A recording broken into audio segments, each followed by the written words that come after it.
Tabelas. O que consiste é falar de tabelas. Os dados numéricos, após coletados, são colocados em série e apresentados em tabelas ou quadros. Então, ao se estudar uma variável, seja ela qualitativa ou quantitativa, o pesquisador procura conhecer sua distribuição por meio de suas possíveis realizações. E as tabelas de distribuição de frequências auxiliam a resumir os dados de forma a se ter uma boa ideia global dos valores encontrados. E um dos objetivos da estatística é sintetizar os valores que uma ou mais variáveis podem assumir, para que tenhamos uma visão global das variações dessas variáveis. Então, a tabela é um quadro que resume um conjunto de observações. É uma disposição escrita que se obtém referindo-se a uma coleção de dados numéricos a uma determinada ordem de classificação. E dentro da tabela nós temos elementos essenciais, como o título, que é a indicação que precede a tabela e que contém a designação do fato observado, o local e a época em que foi registrado. O cabeçalho, que é a parte superior da tabela que especifica o conteúdo das colunas. A coluna indicadora, que parte da tabela que especifica o conteúdo das linhas. Nós temos o corpo da tabela, que é o conjunto de colunas e linhas que contém as informações sobre a variável em estudo. Nós temos as linhas, que são as retas imaginárias que facilitam a leitura no sentido horizontal de dados que se inscrevem nos seus cruzamentos com as colunas. E a casa ou a célula, que é o espaço destinado a um só número. Além desses elementos fundamentais, nós temos os complementares, que é a fonte, que é a indicação da entidade responsável pelo fornecimento dos dados ou pela sua elaboração. Nós temos as notas, que são as informações de natureza geral, destinadas a conceituar ou esclarecer o conteúdo das tabelas ou a indicar a metodologia adotada no levantamento ou na elaboração dos dados. E nós temos as chamadas, que são as informações de natureza específica sobre determinada parte da tabela, destinada a conceituar ou a esclarecer dados. Aqui eu mostro um exemplo de uma tabela, que foi realizada essa pesquisa no Instituto, sobre o esporte praticado regularmente entre os estudantes do primeiro semestre de 2018. Então, nós temos aí a modalidade de esporte praticada pelos alunos do ensino médio do IFP, no período de 2018.1, em que nós temos aqui o título, nós temos o cabeçalho, que é o esporte, o número de alunos, nós temos o corpo da tabela e nós temos a fonte, que no caso aqui é a nota de rodapé. As séries estatísticas, elas consistem na apresentação das informações, quer dizer, nas variáveis estatísticas em forma de tabelas, objetivando, sintetizar os dados estatísticos observados e tornando-os mais compreensivos. Uma tabela e mesmo um gráfico deve apresentar o cabeçalho, o corpo e o rodapé, porque são as informações fundamentais. E a série estatística é toda tabela que apresenta uma distribuição de um conjunto de dados estatísticos em função de tempo, do local ou da espécie.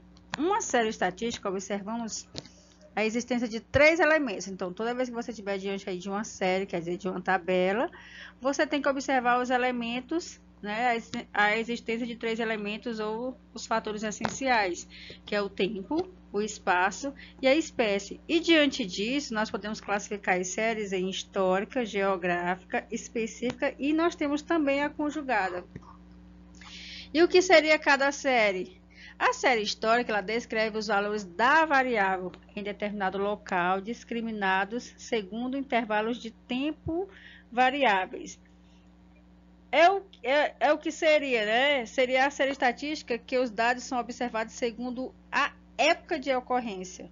Então, nesse tipo de série, o tempo é variável e o fato e o local são informações fixas. Então, não há variação.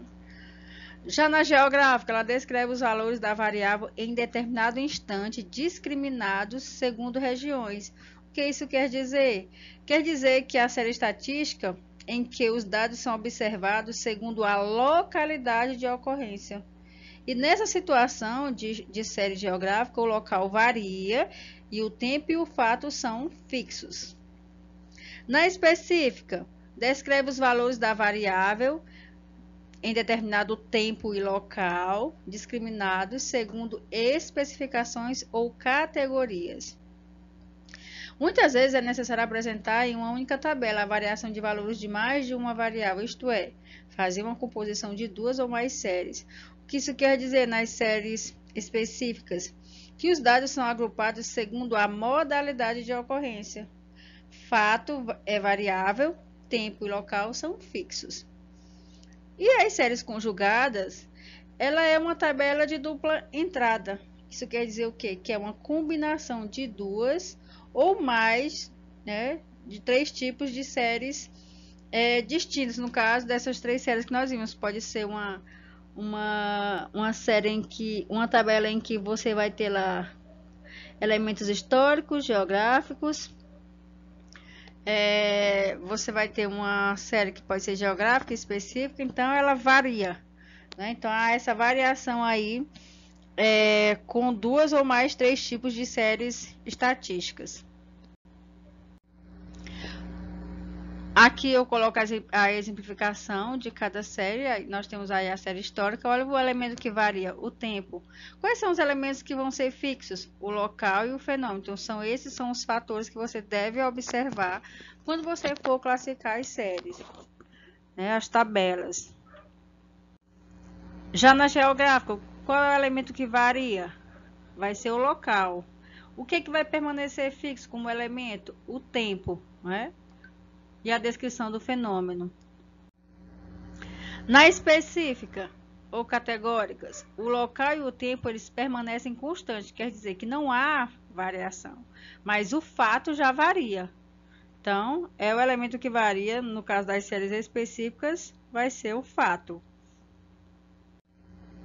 Nas conjugadas, que são a conjugação de duas ou mais séries, né, que é a dita tabela de dupla entrada, então, você observa aí que nós temos uma série geográfica, juntamente com uma série histórica. Lembrando que a série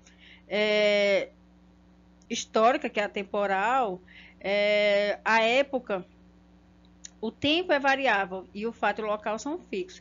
Já na geográfica, a localidade, né, o local varia e o tempo e o fato são fixos. Então, você precisa avaliar esses elementos para poder classificar aí as séries.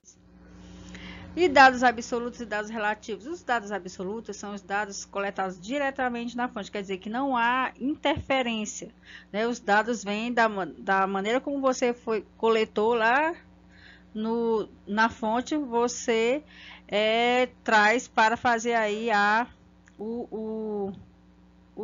para você saber a questão dos resultados, né? Então, são dados diretamente coletados na fonte. Então, não há interferência, quer dizer, eles não são manipuláveis. Já os dados relativos, eles são o resultado da comparação por quocientes, quer dizer, por razões que se estabelecem de dados absolutos e tem por finalidade realçar as comparações entre quantidades. Quer dizer que os dados relativos, eles são manipuláveis, quer dizer que vai sofrer alteração. Mas de onde você tira esses dados? Diretamente da fonte. Então, eles são dados, você estabelece essa relação entre os dados absolutos. Por quê? Porque é a partir dos dados absolutos que você vai obter aí os dados relativos, porque você vai fazer aí as comparações entre as quantidades. Porcentagem, como é que você obtém a porcentagem? Aqui, em problemas envolvendo porcentagem, você vai usar a regra de 3. Então, numa pesquisa foram entrevistados 220 alunos, 77 responderam que gostam de matemática, então ele quer saber a porcentagem dos que não gostam. Então, de 220, 77 responderam que gostam. E o que peguei aí o 143, que é a diferença entre 220 e 77, multipliquei por 100, que é o percentual, e dividi pela quantidade total. Então, isso aí me deu 65% dos entrevistados que não gostam de matemática. Outro exemplo de porcentagem, que no restaurante a inspeção de qualidade verificou-se a existência de 24 copos estragados, que representam 20% do total de copos examinados. E aí ele quer saber quantos copos examinados, quantos copos foram examinados. Então, 24 vezes 100 multiplicado por 20, que é a porcentagem. Então, me diz aí que foram examinados 120 copos. E nós temos os índices. Você vai obter aí por meio da razão. Então, o índice cefálico, você vai pegar o diâmetro, do transverso do crânio, dividir pelo diâmetro longitudinal do crânio, e depois vai multiplicar por 100, para você obter esse índice de cefálico. O quociente intelectual, que é a idade mental, dividido pela idade cronológica e multiplicado por 100. A densidade demográfica, como é que você calcula o índice dessa densidade? Você pega a quantidade da população e divide pela superfície. Por essa razão também nós podemos obter os índices econômicos, que é a produção per capita e o consumo per capita. A produção, você pega o valor total da produção e divide pela população, e o consumo per capita, você pega o consumo do bem e divide pela população. Então, são razões que você utiliza, entre duas grandezas, para se encontrar os índices. No caso cefálico, intelectual, demográfico, per capita, produção per capita e consumo per capita. Temos também aí o coeficiente de natalidade. Você pega o número de nascimentos e divide pela população total. O coeficiente de mortalidade, como é que você obtém ele? Você tem que pegar o número de óbitos e dividir pelo número total da população. Como é que você obtém os coeficientes educacionais, que é a evasão escolar, o aproveitamento escolar e a recuperação escolar? A evasão escolar, você pega o número de alunos evadidos, quer dizer, que desistiram, e divide pelo número de matrículas iniciais. Então, aí você vai obter o coeficiente de evasão. O de aproveitamento, você pega o número de alunos aprovados e divide pelo número final de matrículas. E o coeficiente de recuperação escolar, você pega o número de alunos recuperados e divide pelo número de alunos em recuperação. Então, isso vai te dar aí os coeficientes, que são as razões do número de ocorrências e o número total, aqui no caso, o número de ocorrências e o número de não ocorrências, que são os coeficientes aí para você obter educacional, natalidade, mortalidade. Nós temos também as taxas, Como é que você vai obter essas taxas? De mortalidade, você vai pegar o coeficiente de mortalidade, que foi o que a gente viu no vídeo anterior, e vai multiplicar esse resultado por 1000. A taxa de natalidade, você pega o coeficiente de natalidade e multiplica por 1000. A taxa de evasão escolar, você pega o coeficiente de evasão escolar e multiplica por 100. E aqui são as nossas referências. Eu resolvi intensificar novamente o conteúdo para poder facilitar a resolução das questões, da atividade que foi passada na aula anterior, que ela vai prevalecer nessa data de hoje. Até porque a entrega dela vai ser dia 18. Então, eu espero que todos possam conseguir responder a atividade que tem dado para ser entregue no dia 18.